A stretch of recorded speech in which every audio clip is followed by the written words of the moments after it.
It happened without warning. One minute, the world was humming along, cars were zipping down highways, phones were buzzing with messages, lights were on in every home. The next minute, silence. A massive solar flare, a colossal burst of energy from the sun, had slammed into Earth. It wasn't a loud explosion. It was a quiet death.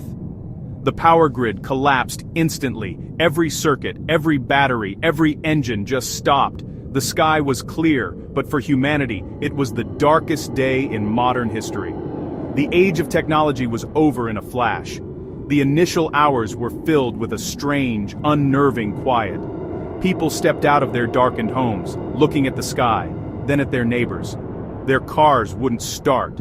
Their phones were nothing more than useless, black rectangles. The silence was broken only by confused voices and the distant barking of dogs. Panic began to bubble up slowly. Refrigerators full of food were now just insulated boxes. Taps that once flowed with clean water would soon run dry. We had become so dependent on our invisible web of power and data, and now that web was gone, we were suddenly disconnected and vulnerable. This was a true survival situation, but not on a remote island or a desolate mountain. This was happening in our own backyards, in our towns and cities. The enemy wasn't a predator or a lack of resources. It was our own helplessness. We had forgotten the basic skills our ancestors relied on every single day. How to find clean water, how to make a fire without a lighter, how to navigate without a GPS. The modern world had made us comfortable, but it had also made us weak. Now, we had to relearn everything, and we had to do it fast. The challenge was immense. It wasn't about surviving a night or a week. The experts on the few working battery-powered radios said it could be a month, maybe longer, before the grid could be repaired. 1 month. That's 30 days of finding food, securing water, and staying safe without any of the tools we took for granted. It was a daunting thought. The supermarket shelves would be empty in a day. Law and order could easily break down. This was the ultimate test. It was man versus wild, but the wild was our own modern world, stripped bare. The first priority was always water. You can last weeks without food, but only a few days without water. The taps stopped working after about a day as the water towers and pumping stations lost power. People with pools became very popular. Others remembered old wells in their grandparents' gardens. We started collecting rainwater in barrels, buckets, anything we could find. Boiling it was crucial. Every morning started with the task of building a small, efficient fire. We used old newspapers, dry leaves, and wood from fallen trees. A simple kettle over a fire became the most important tool in the house, a source of safe drinking water and warmth. Food was the next great challenge. The first few days were a race to cook and eat everything from the defrosting freezers. Communities organized massive barbecues, sharing what they had so nothing would go to waste. After that, we turned to our gardens and local parks. People who knew about foraging became invaluable, pointing out edible plants like dandelions, clover, and wild berries. Fishing in local rivers and ponds made a comeback. We learned to preserve meat by smoking it, and to pickle vegetables with salt and vinegar. Every meal was earned through hard work, and nothing was ever wasted. Without electricity, the nights were long and dark. The world was lit only by firelight and candles. We made our own simple oil lamps using vegetable oil and a cotton wick. These small flames became the center of our evenings. Families would gather around the fireplace or a campfire in the yard. We told stories. We played old board games. We sang songs. We actually talked to each other without the distraction of a screen. We learned to appreciate the simple rhythm of the day, rising with the sun and resting when it set. It was a harder life, but in many ways, it was simpler and more real. Getting around was another hurdle. With no working cars, the world became much smaller. Bicycles were suddenly the most valuable form of transport.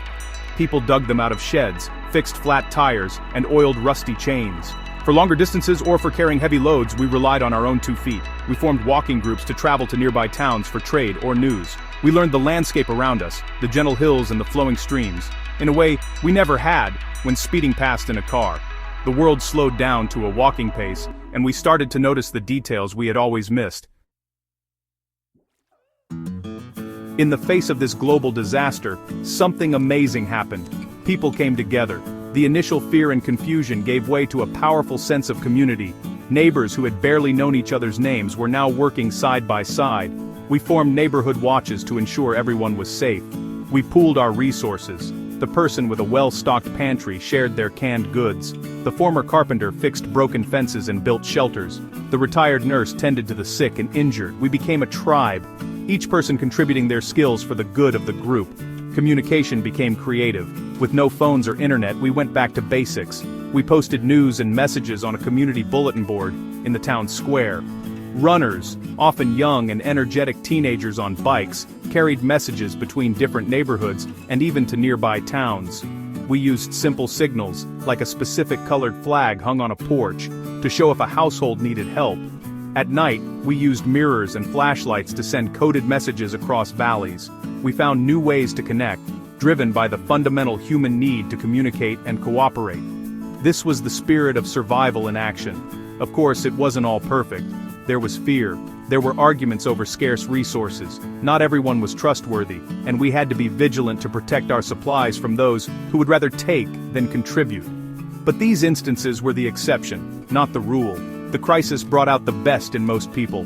We shared moments of joy, like celebrating a child's birthday with a hand-baked cake, and moments of sorrow, like mourning the loss of an elderly neighbor. We were all in the same boat, facing the same storm, and that shared struggle forged bonds stronger than steel. This experience taught us a vital lesson about human nature. We are social creatures. We need each other to survive. Technology can connect us across vast distances, but it can also isolate us in our own little bubbles. This month without tech forced us to break out of those bubbles. We had to look our neighbors in the eye, ask for help, and offer help in return. We rediscovered the strength that lies in unity. We were not just a collection of individuals anymore. We were a community, a team, a tribe, and that was our greatest weapon.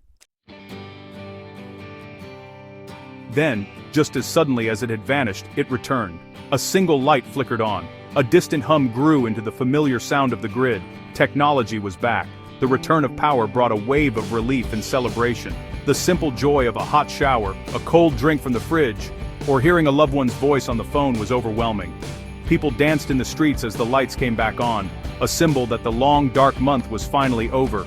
The world was being reconnected piece by piece. But things were not the same.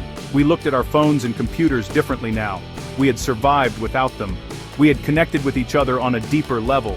Many people were reluctant to dive back into the digital world completely. There was a newfound appreciation for the quiet moments, for face-to-face conversations, for the skills we had been forced to relearn. Community gardens continued to thrive. Neighbors kept checking in on each other. The habit of sharing and helping had taken root. The world had a scar, a memory of its fragility, but it also had a new sense of resilience. Of course, there were negative consequences too. The global economy was in shambles. The recovery would be long and difficult. The month-long shutdown had exposed deep inequalities, as some communities had fared much better than others. There was a lingering fear, a deep-seated anxiety that it could happen again. Governments and corporations would rush to harden our infrastructure against future solar events, creating a new kind of technological arms race against the forces of nature. The world would be more cautious, more prepared, but also perhaps a little more paranoid. Ultimately, the great solar flare of 2025 was a wake-up call for humanity. It reminded us that for all our incredible technology, we are still fundamentally dependent on the natural world and on each other. It taught us that our greatest strength isn't in our circuits, but in our communities. We learned that we are more capable and resilient than we ever imagined. The world would rebuild and the digital age would continue, but it would be forever changed. We would carry the lessons of the silent month with us, a reminder of the darkness that showed us the importance of light, both electric and human.